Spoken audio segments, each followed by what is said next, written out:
with autism spectrum disorder and Asperger's syndrome. Hi, I'm Ann Bocock. Won't you join me for Between the Covers, a show designed to give you, the viewer, an opportunity to read, discuss, and meet some really great authors. You guys are good. Now you're making me get a little misty here. George Washington had found out about a secret plot to kill him. I was so good under the water, I can even cook a meal under there. Sundays at 10:30 p.m. You're watching WLAE, New Orleans Public Television. Crescent City Steakhouse, a true neighborhood restaurant operated by the Vojkovic family since 1934, is the oldest steakhouse in the city of New Orleans. Serving only hand-cut, prime-aged, corn-fed beef for over 80 years, Crescent City Steakhouse has become a dining destination for both die-hard locals and adventurous travelers who seek traditional, timeless New Orleans cuisine. Crescent City Steakhouse, 1001 North Broad, on the corner of St. Philip, in the heart of New Orleans. Max Durbus Realtors has been providing commercial and industrial real estate services to its clients for nearly 100 years. Since 1934, Max Durbus has been locally owned and operated throughout the greater New Orleans area, including the North Shore, Hammond, and even the Mississippi Gulf Coast and beyond. We focus on your commercial real estate needs so you don't have to. More information is available at 504-733-4555.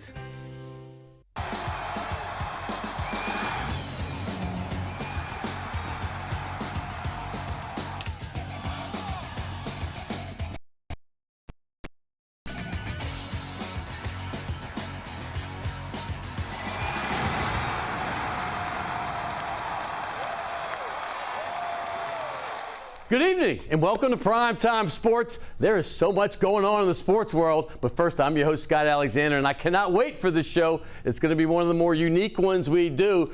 You know, we always have Saints players, Pels players, LSU, etc., etc. We got different sports. I'll get to that in a second, but let's start with what's going on the landscape in New Orleans and in South Louisiana. And let's start with baseball because the 5 local teams went 14-1 this weekend. That's right. And it was some good competition. Let's start with the LSU Tigers.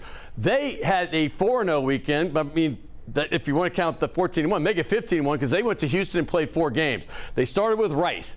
They knocked them out. Rice is always a power. Then they beat Texas State. They also beat Louisiana, ULL, who's always going to the NCAA tournament. And, of course, the Texas Longhorns. That's always the big one in the weekend when they do that Houston round robin. So they got by Texas. And how about this? Paul Skeens was the guy last year, first pick of the draft. This year, it's Luke Holman, the Alabama transfer. 3 starts. 0 runs. He has become the ace of this team in the early going. I know Thatcher Hurd, some others are going to try to get that Friday spot later on, but right now it looks like Holman, and he is blowing up. Hey, speaking of the local teams, how about the Tulane Green Wave? They got swept last weekend, but they beat UNO on Tuesday in the Pelican Cup, and then they went on to sweep Yale this weekend. And that's a great sweep. Thank Jay Ullman needed that. They're now 7-4. And speaking of UNO, they had a sweep this weekend, as did Nichols. All 3 of those, including LSU, make it 4 swept. And then Southeastern. They beat the number 11 team in the country, East Carolina. And they also beat Cal State Fullerton. They did a round robin thing. Their only loss was to Purdue. So no shame there. Great weekend for all the local baseball teams. Continue to get out and support them, whether it be in Baton Rouge, New Orleans, Thibodaux, over there in Hammond. Get out there and support all your local teams. Moving forward, how about the NOLA Gold? That's right. I went to the game this weekend. They had their season opener. I say this often. There's only 3 professional teams here, and they're all major. The Saints and Pelicans we know, but this is Major League Rugby, not minor league. These guys are stars around the world, and they came back from a 6-0 deficit at halftime to win 18-6 with their 2 best players injured. Cam Dolan, who's going to be on this show today, 3-time World Cup player, and JP Duplessis from South Africa was not able to play, but they still got a victory. Get out and support them this weekend. They play Charlotte, a new team in the league, and that's going to be on Saturday at the Gold Mine on Airline. You remember when it was minor league baseball, Zephyr Stadium was a Shriner and Airline. Now it's the Gold Mine. And moving forward, how about the Pelicans? They had lost 2 in a row after the break, and then now they've won 2 in a row. They slammed the Pacers, a really good Pacer team. And Halliburton, one of the best players in the NBA, they held to 0 points thanks to Herb Jones doing some great defense, and he's been great offensively as well. Brandon Ingram has come into his stride. This team is rolling. And also, Trey Murphy came back and got 28. So congrats to them. They go on a 3-game road trip, but all very winnable games. They started Toronto tonight. And then you go into Philadelphia Friday and Atlanta on Sunday evening. So they're going to come back next week, and they could be on a 5-game win streak, but don't count the chickens before they hatch. How about LSU men's hoop?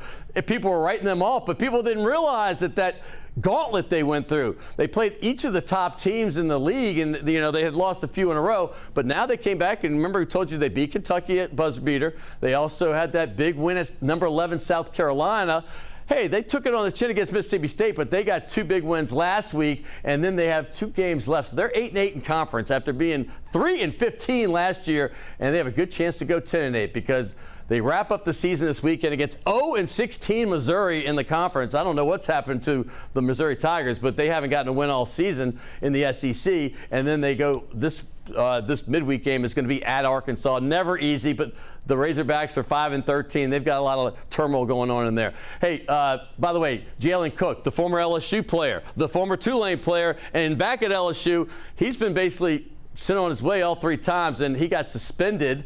We won't get into that. There's a lot of things going on with that guy. He's the leading scorer of the team, but since this winning streak started, 4 out of 5, it coincides when the moment he's been on the sideline. So sometimes it's addition by subtraction. So we're moving forward here. They got the tournaments. Obviously you got the SEC tournament. It's going to be in Nashville. We also have the AAC. That's the ACC, but we got the AAC, which is the American Athletic Conference tournament. And, of course, the Southland, and that's going to be in Lake Charles instead of Katy, Texas this year. And Lake Charles happens to be where former LSU coach Will Wade is, and he is tearing it up over there in the Southland for McNeese. So look forward to that. How about the LSU women's? They're on a big roll after losing those 2 games in a row. Kim Mulkey doesn't lose 2 games in a row very often, but she did to South Carolina, who's 65-1 over the last 2 years. South Carolina is a power, but LSU happened to win the title, but, South Carolina lost to Iowa. That opened the door. And also the team they lost to Mississippi State. But since then, they were undefeated, and they're moving up. They were a 4 seed predicted about a week ago. Now they're predicted to be a 2 seed if things keep going on. So, as long as they don't go in as a favorite, they still got a shot. But it's South Carolina to lose at this point. Caitlin Clark, how about what she did? She beat Pistol Pete's record. Everybody that knows me knows I'm a Pistol Pete fanatic, like any kid in the 70s was with the Jazz. I didn't see him at LSU. I was too young, but I didn't eat salt or red meat or get x-rays because Pistol didn't. I went to all of his camps. But his record, 3,667 points, has been broken on the women's side. Caitlin Clark is phenomenal. Phenomenal. One of the greatest women's players I've ever seen. One of the greatest players. Let's get the men and women out. This girl is phenomenal. Her range is everywhere. But let's put these records in perspective. One's going for the women's, one's the men's. Pete played 50 less games than Caitlin, averaged 44.2 points. Freshmen couldn't play back then. There's no shot clock, so teams are holding the ball for 2 minutes at a time. So, pace. And also there's no 3-point line. So they say if Pistol had the 3-point line, he would have averaged 12 more points a game, which would have been 56. But the fact is, take nothing away from Caitlin Clark, because she's one of the most exciting players I've ever seen. I love watching this girl play basketball. So continue to support the women's as well. I think LSU and Iowa, and of course South Carolina's run has helped the projection of people that are casual fans getting into the women's game, and that's good. Hey, how about the Loyola Wolfpack, man? This team, for the 3rd straight year, won their conference tournament in the men's side, and they did it this year as not the heavy favorite. Remember, they won the national title 2 years ago, and they were 40-1. This team was a 7th seed and had to beat the 1, 2, and 3 seeds to get this, so congrats to that team right there. And the women's as well, they won their tournament, and that's 3 out of 4 years for them. So good things are happening over there on St. Charles Avenue. Hey, how about the girls? High school, John Curtis girls, they won the state title. But here's the boys start up this weekend, and 6 local teams are going out to Lake Charles. You know what they call it, March Madness, because it's out there in the marsh. Obviously, Ponchatoula's got a big-time player that's going to Santa Clara. His brother played at LSU, Graves. But Newman, Randy Livingston, they are loaded. I mean, loaded. They have at least 4 or 5 college players on that team. You know, Randy was one of the greatest high school players, not just in the state of Louisiana, in the country. One of only 5 in the history with LeBron and others like that. There were 2-time high school players of the year, but he's doing it as a coach as well. And Carver, Shaw, St. Martin's, and Crescent City are all going to be out there, so let's support them and hope they bring home some titles in here. How about Louisiana native Mondo Duplantis? His mom's from Sweden, dad from Lafayette. His brother, he's only the all-time hits leader at LSU in baseball. But Mondo has become not just a good pole vault, not just a great one. He's the greatest of all time. The greatest of all time. I didn't mince my words. Sergei Buka, sorry, he's gone. Mondo just won his fourth world title, and the guy's not even old enough to vote yet, or at least to drink. He can vote but not drink. But the fact is he's won his 4th title. He was in Glasgow, Scotland, and he is a heavy, heavy favorite to win in Paris for the Olympics. He has smashed all the records in pole vaulting. And the NFL Combine, that's right, the Saints, you know, they pick at 14, but let's talk about what the local people did right here to improve their stock. Tulane's Michael Pratt, he got the best quarterback times in the 20-yard shuttle and the 3-cone drill, and his passing has been precise. And I'm hearing from all my former agent friends that when I was an agent, they love him, and he's going to easily be a 3rd rounder or even higher. Tulane wide receiver Jaquan Jackson helped him. His stock with a 4.42 in the 40, but the guy that's just off the charts, LSU wide receiver Brian Thomas, already going to be a top 15 pick. He might have put himself with Malik Neighbors as 2 LSU receivers in the top 10, because not only did he have 17 touchdown catches last year, not only is he 6'4", 205 pounds, prototype, this guy just ran a 4.34, the 3rd fastest of any position at the Combine. So his stock is probably going to go into the top 10 at the very least. And there's rumors now, I don't know, my agent friends out there also say Jaden Daniels might surpass Caleb Williams as the 1st overall pick. A long way to go before the draft, but that's very interesting to me because I've done a bunch of USC games, and Caleb might not have upstairs what he's got. I think he's kind of like, not that he's not smart, but he's like not passionate about it. But this guy's got all the tools. To me, he's the best quarterback I've seen coming out of college in a long time. Congrats to Jaden moving up, though. Logan, our guy in the back, Sports Etouffee. He got 4 guys that are blowing up right there at the Combine to keep an eye on for the Saints. Louisville running back Isaac Garendo. This guy wasn't even starting most of the season. He came on at the end of the year and was blowing up, getting 200-yard games in each of 5 of the last 6 games. Look out for him as a possible long-term replacement. I don't know, for Alvin Kamara. Who knows? Also, Texas wide receiver Xavier Worthy. I've done a bunch of Texas games with Brando and obviously Spencer Tillman from Fox. This guy takes the lid off. I mean, you saw him in the second half in the Sugar Bowl when they lost to Washington. He is great. So that's a guy that the Saints might be looking at possibly, maybe 1st or 2nd round. Who knows? Washington tight end Devin Culp. We did a bunch of Huskies games as well. This guy is a big target, great hands. And also Toledo cornerback Quinyon Mitchell. We did an Ohio State-Toledo game the year before last, and he was easily the best Rocket on the field. This guy was a man among boys. So those are 4 more names to look at. And also, I have to tell you, there's a great – I'm watching Scott Van Pelt last night. He had a great graphic. There's 9 winners of the PGA so far in 2024, right? 9 winners. And this is straight from him. I ripped this off. That's graphics Scott Van Pelt's. But if you put $1 on these are names that most of us had never heard of, except for maybe Hideki Matsuyama. But all the names, the least odds on this board is 45 to 1. And then the winners, they go from 350 to 1 to 200 to 1, 300 to 1, 125 to 1, 175 to 1, 150 to 1. If you put $1 and then rolled it over, you get this figure. And I'm not sure what this figure is. That's got 3, 6, 9, 12, 15 zeros plus 8, 4, 5 in front of that plus a 19 in front of that. That's probably a trillion times a trillion. That's a lot of money. And all you need is $1 to start and just roll it over. And that's what you would have. But the PGA has watered down a little bit, obviously, because of LIV. And the problem with LIV is we can't find it on TV. You got to go to the CW on different times. So we're not seeing the greatest golfers, but these guys are obviously going to be stars of the future, hopefully. But we have a great show, a unique show. I told you about that. You know Dale Brown, the former LSU coach, legend, 25 years, left the SEC as the 2nd leading most wins in SEC history. Now Billy Donovan's become 2nd behind Adolph Rupp. But Dale Brown has had several books written around him. But this one, the latest, might be his best. And we have the author, Trent Andrews, coming from Lafayette. Trent went to school with Pistol Pete at LSU, but he is also was nominated for the Nobel Prize Award for Literature for this book, not sports. And this is a book, we're going to get in a little bit of this too, about My Lai. That's where it was, My Lai. And this was from the Vietnam War. But we're going to talk about Dale Brown and the naming of the court and get into all that and all the controversy around it. Now that, you know, they're trying to take that away and put another name. I can't wait for that. How about these two special athletes? Cam Dolan. You've seen him on this show before. The best American rugby player in the history of American rugby. He is a NOLA Gold player. He's a 3-time World Cup participant for the United States. And now he's an elder statesman. He's been with the Gold now for 6 years. Just a great, great person, great, great player. And he's going to be on the show. And I haven't had a swimmer on before, and I cannot wait. I have one right now. Victoria Raymond is blowing up. I got to tell Tulane, man, they have bring in some great athletes and people on this show, and I can't thank them enough. This might be one of the most decorated by the time she is done. She is the conference freshman of the year. She's smashing records left and right. 200-yard butterfly. I used to do the butterfly, but my time was like 3 times slower than hers. But the fact is that she's going to be on the show, and I can't wait.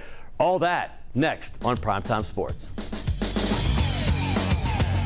Can I tell you a cat joke? Just kidding.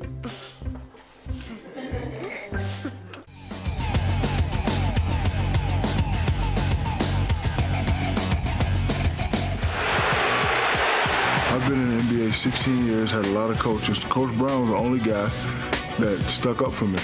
I got to tell you, I was in law school when Shaq was playing at LSU, and he was a sight to see. But LSU's had Pistol Pete. Bob Pettit was the greatest power forward in the NBA for 30 years until guys named Barkley and Malone and Duncan came around.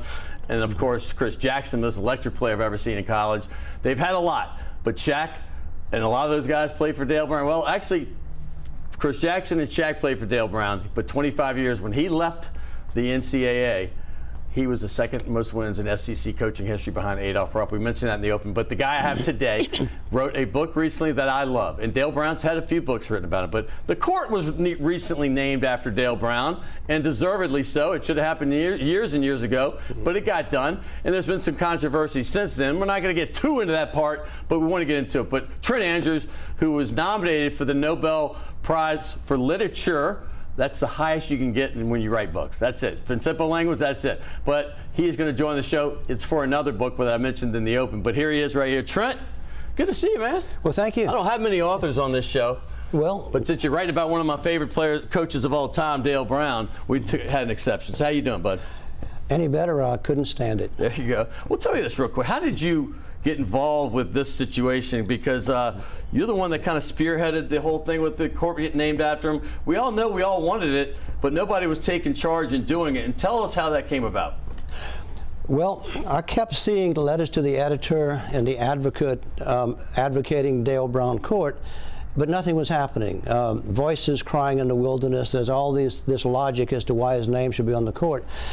So I went to a member of the Board of Supervisors, LSU Board, and I said, what about the Board of Supervisors approving this? He said, there should not be any problem whatsoever. Right. Well, when we brought it to the board, it was a rat's nest of flack. They all want to bring it to the next person. They don't really want to do it because it's just too much. So what we did on purpose, and this should be on the record, it was said that we bypassed inadvertently the Hall of Fame committee at LSU. We didn't do it inadvertently. We did it purposely. It went to the absolute highest authority at LSU to get the vote, and we got the vote 12-3. And you got it done. I was at the game when he got, the court was named, but all the former players came. And, let's just talk about Dale and why you did it. What made you love Dale Brown so much to make you want to spearhead this effort? Well, he's a role model of courage and integrity and honesty and a fierce tiger, okay? This generation and other generations could use role models like this. And so I thought that the name on the court and the book possibly, which was an afterthought, that would hold this name up to high visibility as a role model, and that people would emulate him, young people as well as older people. Let me say this. The PMAC wasn't called the PMAC when I was at LSU. It was the Assembly Center, right? Mm-hmm. But there were no tickets for sale ever. It was packed, sold out. 1981, before I was there, that team had won 26 games in a row. You know, they had gone to the Sweet 16 2 years before that, the Elite Eight the year before that. Then they got to the Final Four. They were #1 for a good part of that season before falling in the Final Four to eventual national champion Indiana, Isaiah Thomas. But Dale Brown has become a pioneer in so many ways. And I'm going to say this: there's no NIL without what Dale Brown started. These guys wouldn't be getting paid because he saw the NCAA for really what it was early on. He kept calling it, and he was considered a kook for saying it, but he said they were a fraud. And why do they have all this power? And they can just, you know, met out punishment and judgment at their whim. So that's the part I think needs explaining on why Dale Brown should be remembered more than anything else. Okay. Well, Dale Brown's mantra in the entire 35 years that he was fighting with the NCAA to change their rule book, his mantra was that the NCAA legislates against human dignity and practices monumental hypocrisy. Well, you can imagine he didn't make any friends at the NCAA saying that.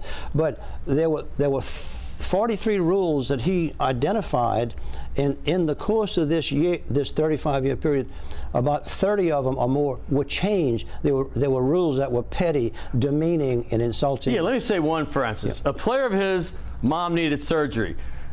What father figure, and that's what coaches are, besides coaching on the field, you're a father or mother figure, whatever sport you're in, would not help that person get to go see the mother or a funeral. Thank you. And he was doing those things when we were like, and he was getting penalized for it and sanctioned and put on probation for just things that any person should do. Right. And so now these petty rules you speak of, that's one. But I remember just being as an agent, I can tell you one thing, we couldn't even give a ride to a player to dinner because, I mean, I'm talking about players that I've known for years just doing TV, and the guy's like, hey, pick me up at a certain time. I know his parents, and he's like, man, you know, but he asked me to pick him up. I said I can't because the NCAA has the rule where we can't give anything of value, and a ride would be something about. These are petty, and you know now we've gone way past the landscape, and you know it's getting a little bit out of hand at times. But now they're paying the players, which players should be compensated. They're working. I mean, listen, tennis players get it, golfers get it when they're young, and why not NCAA athletes? So without his beginning to build the groundwork on this, none of this is happening. Yeah, and let me say, too, I credit Dale Brown with the changing of these rules. He wasn't the only one pushing, and this wasn't done solely because of his influence. But he was clearly, absolutely, the nation's leading advocate of NCAA rulebook reform. I got this information in part from a former head of enforcement of the NCAA, and also one person who vouches for it, who wrote the foreword to my book, is Bob Costas. Right. Oh, yeah. And so Costas vouches that Dale, most of what he pushed for has come to pass. And that makes him a national hero. I mean, there are today literally, honestly, 500,000 student athletes in every NCAA college and university in America who are benefiting from what Dale Brown did. Dale didn't know the impact of his work. LSU athletic department didn't know the impact. The administration had no clue of the impact of Dale, so anyone who helps in a material way 500,000 of his fellow human beings, to me, is a national hero. And only the people in the end know it. I've talked to other college coaches, some retired now, that were around when he was there, and Bill Self being one of them, Kansas coach, and he said, yeah, we all agreed with what Dale was saying, but nobody wanted to, put themselves out there like Dale. Dale was on an island, and he didn't care what anybody thought of him, and that's what I love. But they thought he was a kook because he went to find Bigfoot, right? He's done some things that we find endearing, but people on the outside are like, this guy's just crazy. But he's crazy like a fox. That's what he's crazy like, and he's one of the most kind, dear-hearted human beings I've ever met, and he's been a father figure to me literally for 40 years, and I couldn't speak high enough of him. What makes him crazy, and he's not crazy, but his wife has a famous quote that says, when Dale sees an injustice, he just goes berserk. He does. And he does. And he still does. And he's 88 years old today. And he could still probably run at the 10K. I mean, the guy's in great shape. The fire is in the belly still with Dale Brown. The other thing is civil rights. And people don't understand this, but LSU had 6 black players when he came in 1972. And six black students. 0 black players. 0. And he got the first one with Collis Temple Jr., right? The second. Well, Collis came 1 year before him. 1 year before, but he was the first one. They became lifelong friends. That's what it was. Collis is like one of Dale's sons. Collis, Temple, and Shaquille O'Neal are like two of Dale's sons. And by the way, 160 players over the 25 years, and he stays in touch with literally every one of these people who's still alive today. Well, that's what I tell people that don't know much about Dale. I know all the coaches want to see their players do well, and they try to stay in touch, but he knows, obviously everybody knows what Shaq's doing, but the last guy on the bench, the last walk-on from, let's just say 1979 or 1986 or 1997, he knows what all of them are doing. He cares as much or more than any other coach I've ever seen in my life. Yes, that's 100% true. But the civil rights thing, you said something to me when I talked to you on the phone last night that kind of struck me, because people don't realize this. It wasn't that long ago you didn't see any African Americans playing in the landscape, particularly in the South, in the SEC. That didn't really get started until the late 60s at best, but at many places the 70s. Yep. Well, Dale Brown is a true civil rights leader. He worked with the NAACP of Baton Rouge, a fellow named George Eames, who was a big sports fan, who was in a wheelchair, long story. But he worked with George Eames. He said, look, we want to build LSU into a national power. We want to attract more black athletes. Why can't we get more at LSU? Well, LSU's reputation, which is mind-boggling, even in the early mid-70s, was that they were not friendly toward black athletes. I'm thinking, well, if you want to win certain games, you want to get the best athletes regardless of where they are. And Dale went out of his way to do it, and Dale got death threats because of that. So this book, which, by the way, I have at least 4 or 5 Dale books. This one to me is the most readable, and that's not because you're just sitting here. This one is something that if you've been around LSU sports as long as I have, or even if you're more recent, this is what you want to see. And I'm being honest with you, it's called Dale Brown Court, but I want to know the genesis and what you had to do to get this done. Because I don't know how well you knew Dale before. You went to college with Pistol Pete. I said that in the open. So that's right before Dale got there. But what made you want to do this, and how much time did you spend in getting it done? Funny you should ask. I spent 2,000 hours over 2 years on this project, and I was attending Board of Supervisors meetings where this was trying to come up, and I could see the flack and the pushback against Dale Brown. And I'm thinking, this is not just. For one of which was they said he never won a national championship. Well, almost no coaches, a small fraction of 1% win national championships. So that was an arbitrary pushback. Some haven't even been in the Final Four, and he went to 2 in 5 years and was a whisker, a last-second shot of going to 3 in 6 years. Yeah. The other thing was that his name wasn't on the court, they said, because he got LSU put on probation. That was also a lie. The Lester Earl case, where Lester Earl lied to say that Dale and he recanted and said he lied. Right. Right. We have the video of Lester Earl recanting. So this was bogged down in the Hall of Fame committee, and I'm looking at this big institution and all these smoke and mirror, the committees and the subcommittees and the people you got to talk to get something done.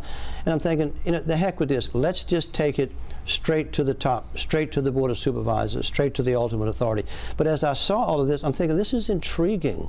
This is like there's a mystery here. Why isn't Dale Brown's name on the court? It's because, and I haven't said this publicly before, it's because Dale Brown was being blackballed in the Hall of Fame committee. They will never, ever say that that's the way that system runs. But when you have a system of, say, 10 or 15 people voting, and it only takes one in a private vote to not vote, then if one person... It takes one private vote to blackball? To deny the honor. That's crazy. Where I'm from, we call this, by definition, blackballing. And this is why Dale was being... So I said, I'm going to write a book about this. I'm going to tell the truth with this thing. Dale is a stickler for the truth. And so this book, Dale Brown Court and the Battle for Human Dignity, tells the truth, all the behind-the-scenes things, the politics.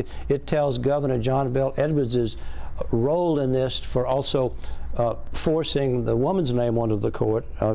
He thought it was, anyway, that's another can of worms. Well, I mean, let's just go ahead and say this. Besides all this great stuff, he was a great coach, too. Like, literally one of the best. LSU, even Pistol Pete, as great as he was, he did take LSU from 3-13 in conference to, they had one win he got there, and they were good, but not great. He took this team in like 7 years to be one of the best in the country for about a 10-year run there, at least. And then that's even before Shaq and Chris Jackson got there, and they got back in national prominence again. So, hey, all the kudos to him. I'm glad you're recognizing him with this book and all the work you've done to get the court named after him. We all know the controversy with the women's coach.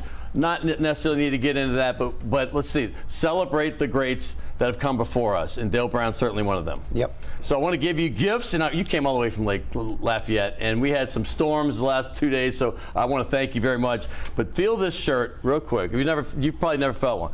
That's Task Performance. We've been giving these shirts. It's the first white one I've ever given out, by the way.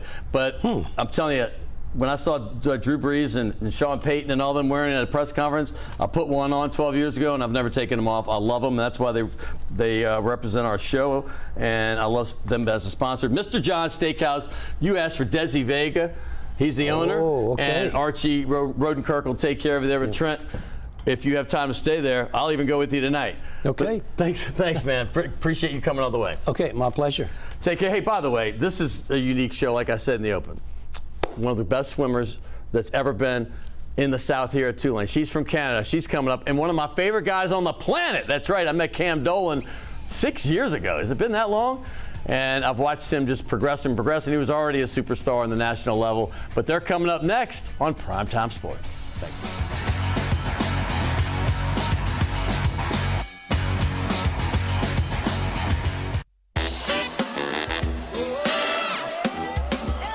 You've heard about rugby, the hard hits, the whole no pads thing, but rugby is more than that. It's this, the whole day, a whole culture. Well, the fans bring the energy, so we better bring it too. Every play, every match, for the city we call home. This is rugby, and we are NOLA Gold.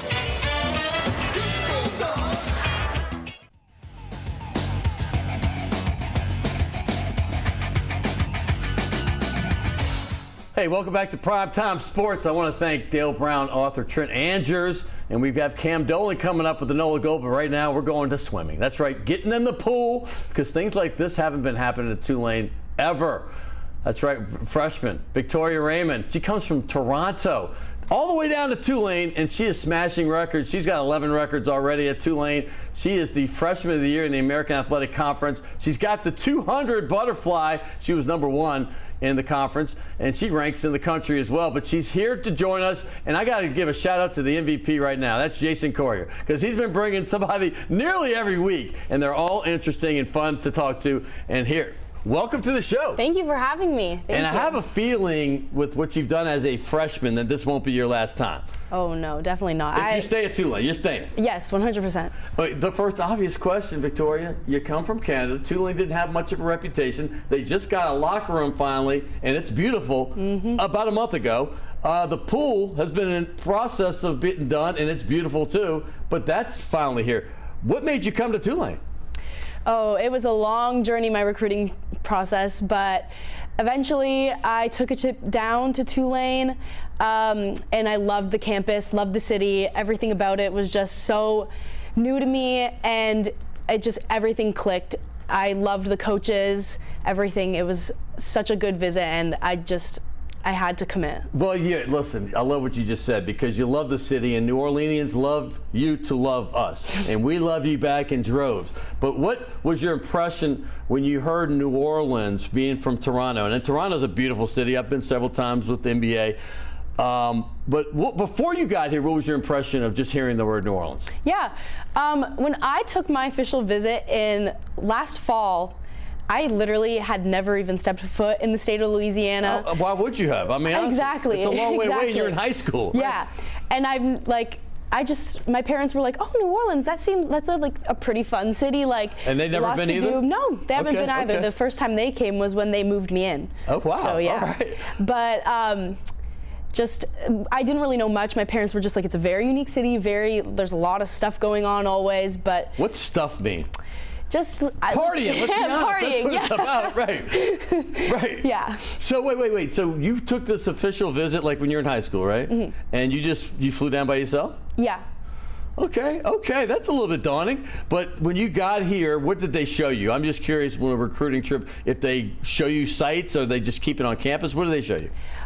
We kept it mainly on campus, but oh God, I just fell in love with the campus. And we went to a few places around, just on like Ferret and stuff. Right. It was a really nice campus for my preference because I come from a city and a lot of big colleges will be college towns, right. Not a lot around them. Right, but exactly. with Tulane, it was just, it's in the middle of everything. I can go to like downtown if I wanted to. I can just stay uptown, go get something to eat. There's so much to do in this city, and it worked out so well. And everything's a hop, skip, and a jump away. I mean, Exactly. like I was in Atlanta for a long time, and I grew up like, oh my God, you just going out the door, you have 20 minutes. Well, the furthest place you go here is 20 minutes. I mean, everything's really close. Yeah. And you don't realize that if you're from here until you move away. But what is the thing that sticks out to you about the food here? Now, do you like it? Because it takes a lot to get used to, especially if you've been eating food that's not seasoned very much. And I imagine in Canada they might not. I'm just speculating. So what's your first thought about the food? See, the thing is, I am not a crazy seafood fan. Okay, then you might as well go back home. No. I might as well. We have steaks here too. Yeah, you guys have still a wide variety of like food and like different types of like cuisines, which is very similar to Toronto because we have a very international city. Yeah, right. A very multicultural population. So it was just like, as much as I don't like seafood, there's still so many different options, so many really good restaurants. So I love it. What did you consider before? Like, I don't know the swimming powers. I know Florida used to be great. But what schools did you consider before choosing Tulane? And you mentioned coming here because you liked a lot of things, but there wasn't a lot to like about, because like I said, the pool wasn't done, and it's gorgeous. We have pictures of that. The locker room was non-existent. Yeah. What made you come to this program, and what other schools were you recruited by? I was looking at places like Rice University, very similar to Tulane. Very similar. Miami. I actually took a trip to LSU. Hey, I love LSU and Tulane, so she's like, I actually took a trip to LSU. Like, I can't believe I did it, but okay. No. So you went to LSU, Miami, Rice, all great places. Yeah, I wanted to go somewhere a little bit down south. I can see. These are all way down south. We're not talking Virginia. Yeah, I just wanted to go to places with a warmer climate. I'm from Toronto, really cold there. So, you know, I just really like the weather here, the people, everything's great. And about why I chose Tulane, because there was no pool and no locker room, you know, I just took a chance. The fact that like it's a great academic school, really great campus, and the pool was already being constructed and like built while I was getting recruited, so they had like projected timelines, and it was gonna line up for when I was coming. When you were coming, right? So I trusted it, and it worked out for the best. So Amanda Caldwell, is that your coach? Yeah. Okay, so when you get to campus, I'm curious about this, and I know kind of how basketball works. I've been around that, but when a swimmer gets to campus as a potential, future athlete, does the swimming coach pick her up? Who picks you up? Who brings you around? They have other swimmers, and what was your relationship with Amanda Caldwell before you met her? She was just she was freshly hired when I was getting recruited. Okay. So I was actually in communications with the assistant coach, Grayson Heckman. Okay. And so he picked me up from the airport. I met her on my official visit, right, which was really nice. She was like literally her first week in New Orleans. She came down, said hi to the team, said hi to me. That's was pretty really cool. Yeah, actually. that was Y'all really both special came to me. So where is she from? I'm curious. She was originally, she's from way up north, I think, somewhere in Ohio. About to say, you're way up north. I mean, you're way up north. Yeah, she's halfway up there. Yeah, she's from somewhere in Ohio, I believe, but before her head coaching position at Tulane, she was at Georgia Southern. Oh, nice. Yeah. Oh, I know Georgia Southern well. In fact, Tulane's football coach came from there, the former one, Willie Fritz. I've got to ask you about the accolades you've won, because it didn't take long for me just to start Googling you up, going through Tulane's, Twitter and Instagram stuff. You're killing it. I mean, you're killing your team. And I just see you've already broken about 11 Tulane records, I believe, in different contests. 200 butterfly is what you #1 in the conference. That's a grueling race, by the way. Oh, yeah. I mean, I swam until 10th grade fairly competitively, but I just know that it's not like a 50 or 100. I mean, you got to have it in you. And so there's the, you do the 100 fly, you got the, the 100 butterfly. You're right there near the top. If you're not right there, you see your number one, your event champion, and that these are all different, obviously, stroke meet events. Yeah. My point is this. But you're good in a bunch of them. You could do the medley by yourself. Yeah. It's been really, like, I've been working with Amanda just on a bunch of my different events. At the start of the year, I worked on just seeing what I wanted my conference event list to be. I had a bunch of contending events, like I was gonna swim the 200-yard freestyle, but I eventually chose the 200 backstroke over that. Right. But Why? The schedule honestly worked better because the 100-yard butterfly and the 200-yard free were on the same day. I get it, okay. And it was really close. Like, I think I would have like 10 minutes in between the races, and that would be horrible. Well, that's a smart strategic decision, right? And I mean, it worked out for the best. The 200 backstroke went really well for me, so. Well, how many, share for us that don't really know how college swimming works. So, how many events can you swim physically, like in a meet? So at conference championships, you're allowed 3 individuals. Okay. So I chose my 3 as 100 fly, 200 fly, and 200 backstroke. At other meets, like we have, besides our championship meet, which is conference, there's dual meets all throughout the season. Right. That's usually how. So when did the butterfly thing come about in Dallas? That's where the American Athletic Conference Championships were last month, right? So you just mentioned the 100 and 200 fly and the backstroke. So when did the butterfly come in? Oh, I'm confused now. I've been a specialist in butterfly for my whole So in the career, conference tournament, were you able to swim all those? I mean, yeah, all 3. Okay, the 100, 200 flies. That's 2, right? Yeah, 2, and then 200 back. That's what. But okay, where's the butterfly in there? Butterflies fly. Oh, the fly. I thought, I'm thinking, sorry. I've been speaking in like swimming terminology. No, I'm thinking freestyle. Okay. That's fly. Thank you. Butterfly. That's why he's the MVP, right? I'll teach you some swimming terminology Well, we call the too. fly at LSU. I mean, at by the river, just the butterfly. There used to be a structure. I don't know if you heard it yet. It's called the fly. Yeah. It looked like a butterfly in the day. The structure's gone, but it's still called the fly. I should have picked that up. I was just thinking free. All right. So you call that free.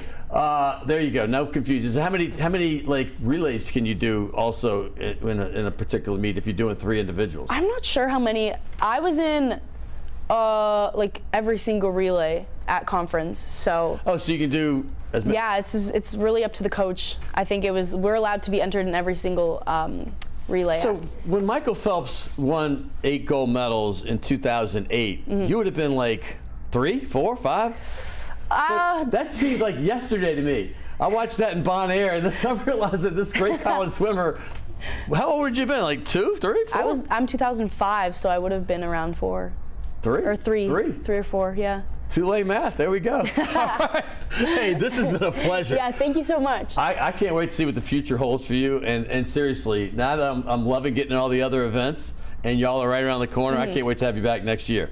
And we're going to give you, because LSU did not let you in, I understand it's not everybody can get LSU. We're going to give you the colors of LSU. That's task performance. That's a long sleeve. Oh, long sleeve. That's the first long sleeve I've given out on this show, by the way. And you get it. And I've been giving those away for 8 years. And this is a restaurant called Chez de la Chez, which is literally about 3 blocks from campus. Oh, perfect. By the Starbucks on Maple Street between Carrollton and Broadway.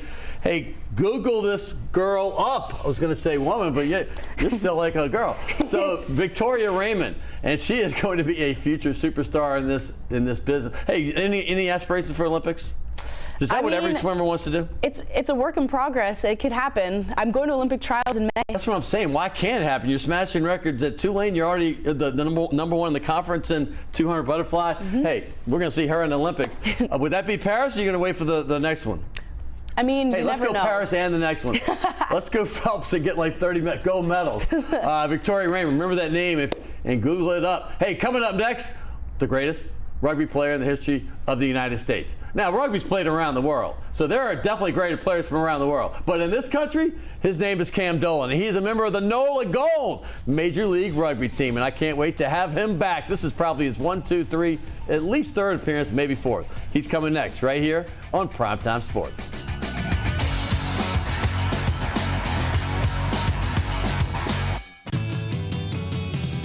rock and roll will never die. It's old New Orleans, my, oh my. Come on, baby, let's go rock and roll at the city lane. All night, let's roll, let's rock and roll. Baby, do the rock and roll. At the mid-city lanes, the home of rock and roll.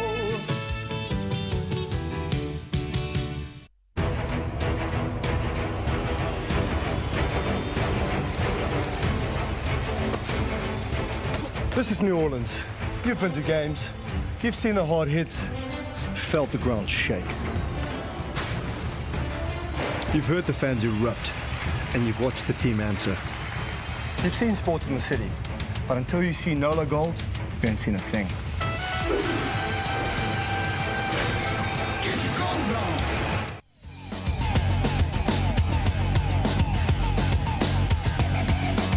Hey, welcome back to Primetime Sports. And this whole show, I've been leading up to this because I've known this guy for 6 years. His name is Cam Dolan, and I've already given you an introduction leading in the previous segment, so I'm just going to say hi, Cam. How you doing? Great to see you. Man, I've been great. This guy was the best field hockey player in the history of Florida, and he's 6'6", is it? 6'5", 6'6". And he's become one of the best rugby players in the United States, right? Yeah. But you came to New Orleans from San Diego. You played there that first year when the league started. I came the next year, and you were there. I'm going to say this. I didn't know how long you'd be in New Orleans or if you'd even, but it looks like you're going to stay for a while. Yeah, I've kind of planted some roots here. I had, kind of learned the city, enjoyed it, lived uptown, lived West Bank. And I just tried to figure out what worked best for me. You worked in Harahan for 2 different places? Worked in Elmwood a bit, and doing some commercial real estate. And also the team plays in Metairie at the Trent Airline. A couple minutes up the road on Clearview right there, and right off Airline. So, and I finally planted roots, and I think I'm here to stay for a little while at least. Well, you're engaged to a local girl. Let's give a shout out. Yeah. There she is, Ellen. November 1st is the wedding. And I saw you at a Saints game earlier in the season sitting with Robert Israel, one of the minority owners of the team, along with Tim Falcon, the main owner. And you're like, hey, bro, I'm getting married. And I was like, oh, my gosh, that was big news, Cam. Yeah, I had lived kind of all over the world, before moving here. I had, college in Atlanta, 2 years in England, 2 years in Wales, 6-month stint in New York City, 9 months in San Diego. That was a good 6 months, I bet. I had a lot of fun. I had a lot of fun. Did a little bartending on the side down in Times Square in the off season. Better than that.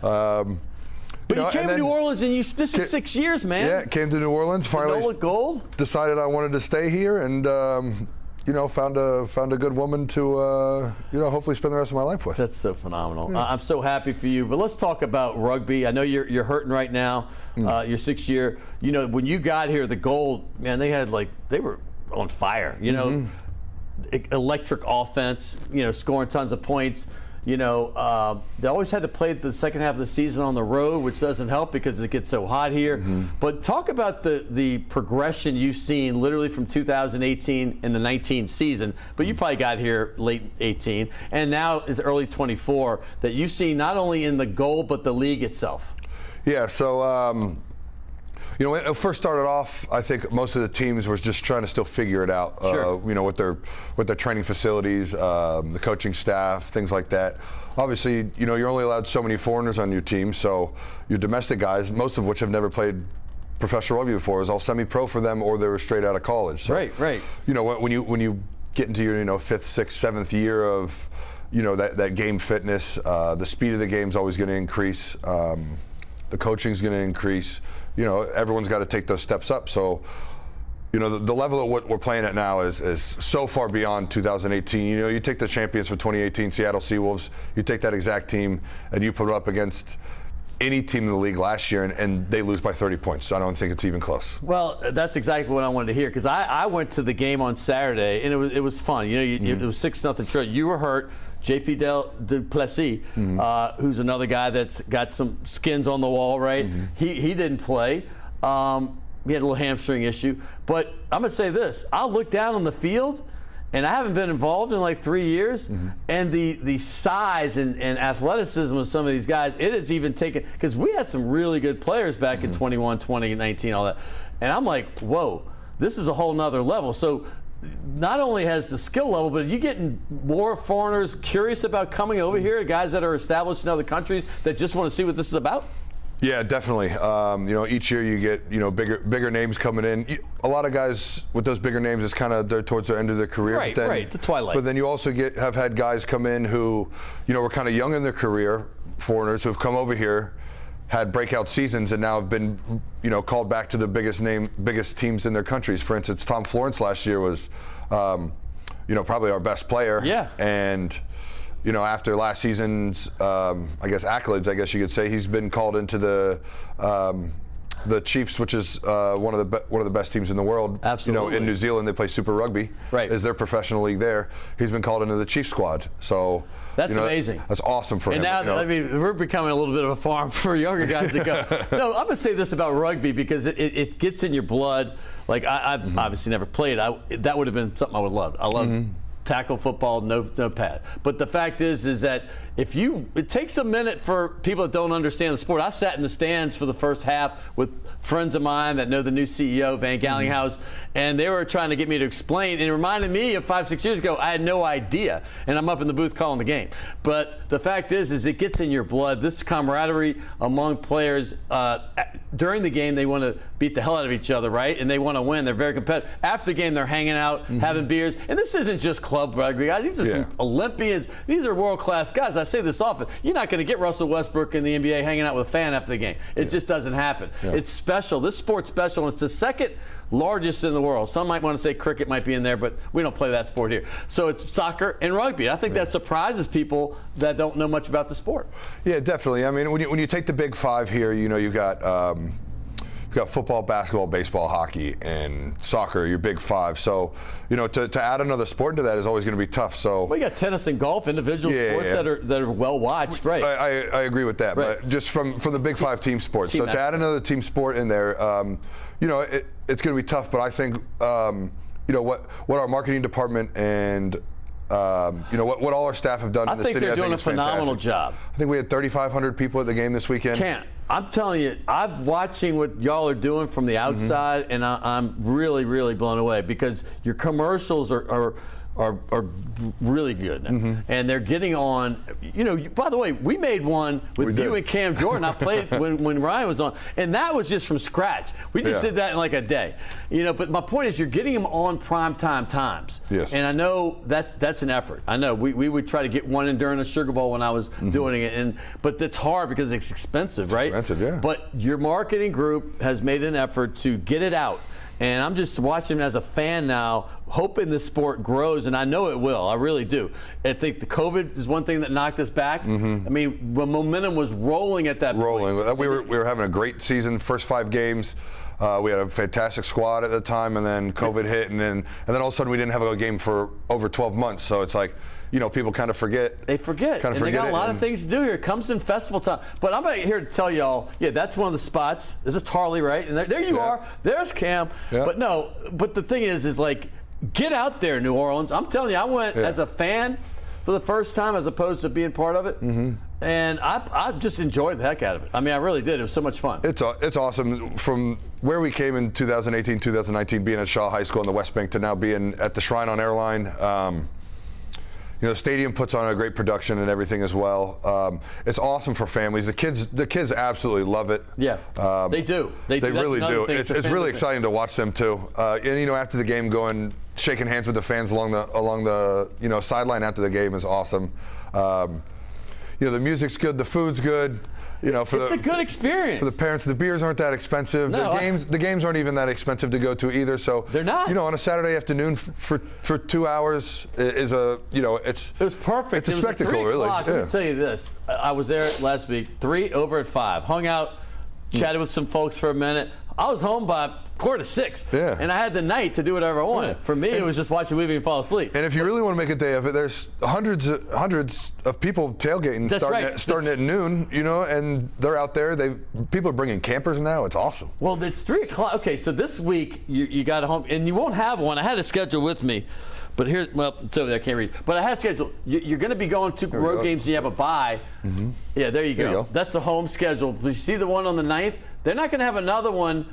Go back to the home schedule real quick if you don't mind. They're not going to have another one for almost a month because they have 2 road games and then a bye. So you got this weekend, Saturday at 3 against San Diego, your original team the first year. And they don't play. No, this is an old schedule. I apologize. We're playing Charlotte. Charlotte. That's right. We are playing Charlotte. That's an old schedule. But the fact is, I think April 6th is still the next time you're home because you have 2 weeks on the road and then you have a bye. Yeah. So my point is if you got, I'm not going to say if you have nothing to do. If you have something to do, you should cancel it and go to this. I agree 100%. Especially, I don't know what the weather's going to be like this weekend, but regardless, you know, rain or shine, we play. Lightning, we obviously have to delay it a bit, but rain or shine, we play. And honestly, some of those rain games are even more enjoyable to watch. And the snow game we had in Utah that year, 19. It might not have been as fun to play in as it was to watch, but that was a blast too. Miserable. Let's talk about you and the team right now because you have a neck injury. So what's your prognosis, and when do you think you're going to be back on the pitch? I'll find out today at about 5:30 p.m. Well, which is an hour and a half ago. We do tape this in the daytime, but it's the same day. Fair. But no, we'll know about that time whether you're going to be healthy. When do you think you know your own body? When are you thinking? Approximately. Well, I don't know. It's a nerve issue, so you never really know. You know, I'd love to be back in the next few weeks, but. You need your nerve? I mean, come on, this is rugby. I thought y'all were men. Let's get out there and play. Nerves in the neck are a little, I would like to think they're kind of important. So you want to continue to walk for the rest of your life? That would be really nice. You know, I'd like to have kids one day, maybe be able to play some sports with them. So.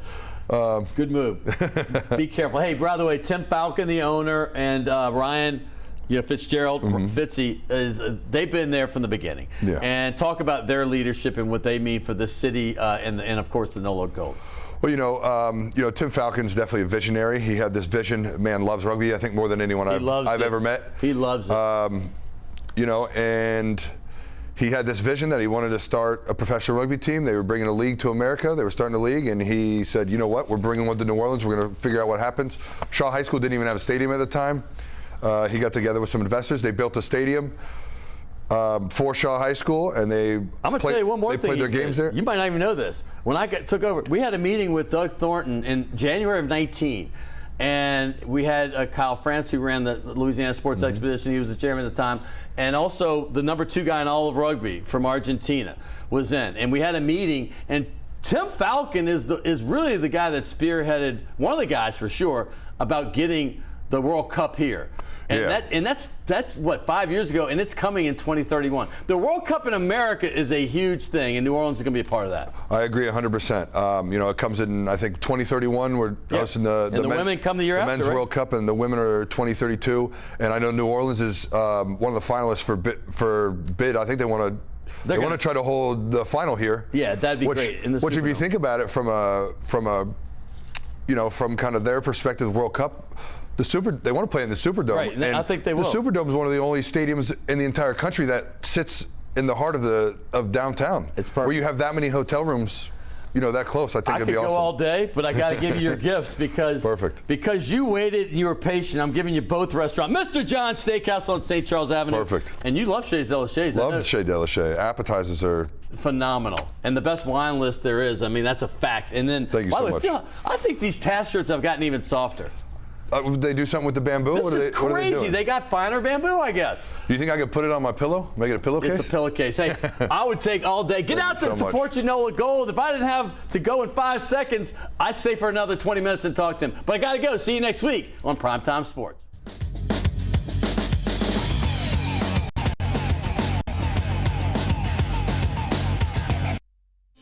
Living Minute, a look at the latest medical innovations changing our lives.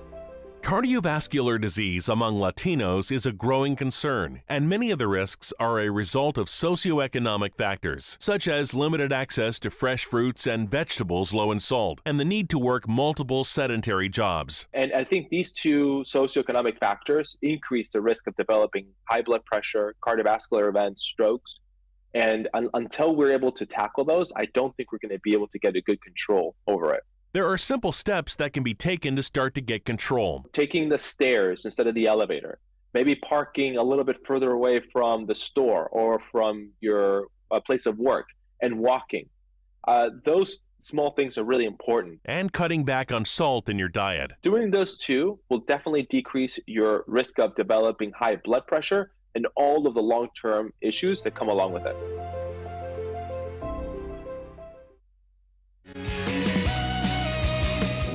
Hey star lovers, Orion is about to leave our skies, but before he does, let's use his sparkly belt to find the Pleiades and his young loves. Hit the darkness around 9:30 p.m. and look southwest for Orion's notable belt. Next, use the 3 stars of the belt to draw a rough line toward Aldebaran in the constellation Taurus. There you'll see what looks like a tiny dipper. That's the Pleiades. The Pleiades is named for 7 sisters. Legend says Orion fell for them, pining and chasing their affections before Zeus turned them into this cluster of stars. Now Orion and the Pleiades move across the sky, with him chasing them still. The Pleiades are actually an open star cluster of more than 800 stars that form together from a cloud of gas and dust, and it's huge. Light itself takes years to cross from one star to another. Speaking of huge, down from that Pleiades is the gas giant Jupiter. Keep looking up.